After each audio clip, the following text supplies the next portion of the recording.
Phil?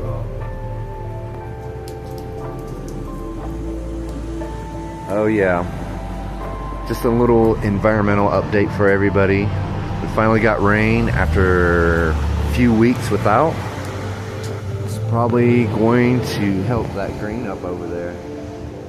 I don't know if you noticed since the last video, but it's much greener now.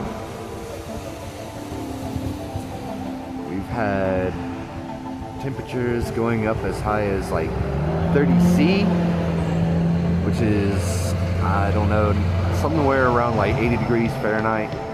But yeah, it's beautiful. The mountains all misty in the background.